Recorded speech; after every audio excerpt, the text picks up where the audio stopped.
CFCS Chief here. Just wanted to give you another daily update. Still on the same topic of vision or sight picture, sight alignment when it comes to shooting with iron sights.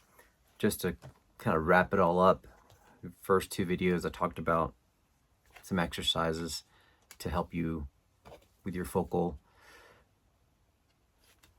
points using your iron sight and when you're looking at the target versus the iron sight, and how you can train your eye to basically shift focus back and forth. Okay, and then the second video I talked about basically the three types of holds you have with using an iron sight. One of the things I want to talk about in this third video series of Way of the Gun is acceptable, I guess,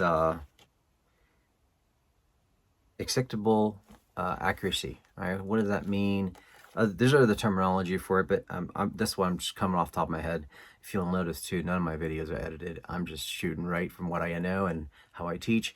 But anyways, the acceptable point of accuracy happens when you are up close, okay, usually generally between 5 to 7 yards. And some of the things that I've taught in the beginning of having a natural point of aim, pointing and shooting, combat shooting, you're not looking for precision, you're looking to accomplish the mission. What's the mission? Is to hit center line, okay? Is to hit the center mass.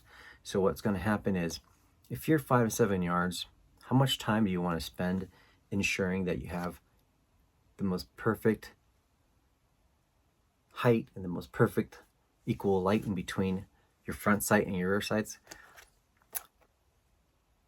The longer you take, the more at risk you are of being shot in a real world scenario. So in a real world scenario, we talk about acceptable accuracy. What that means is accuracy is different than precision. You're not looking to stack rounds on top of each other. At this moment, you're trying to send as many rounds as possible to the intended mission or center mass, which is your mission. That's your target, right? So you're just looking to, what's going to happen if you're within 5 to 7 yards and your rear sight is somewhat to the left? Is that going to be acceptable? Try it on the range, you'll see. Yes, you're still going to hit center mass, but you might be just a little bit outside of your center hole, okay? Same thing if you were to have your front sight shifted a little bit to the left, right? Same thing, or your left, my right. Same thing. It's going to cause it to have some windage issues, but are you going to have an acceptable accuracy? Yes, you're still going to hit that center mass. Same thing. If your front sight is a little bit low, are you going to have an acceptable accuracy measure from 5 to 7 yards? I would bet to say yes.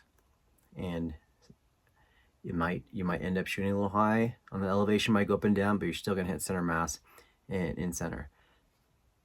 Same concept applies if the front sight just happens to be a little higher.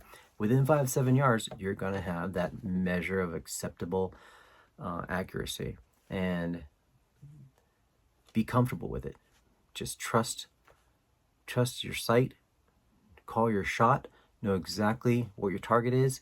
As soon as you transition, just trust your natural point of aim and everything that you've gone through in my training. If you haven't gone through my training person, DM me, schedule time. And if you like these series, just subscribe, share.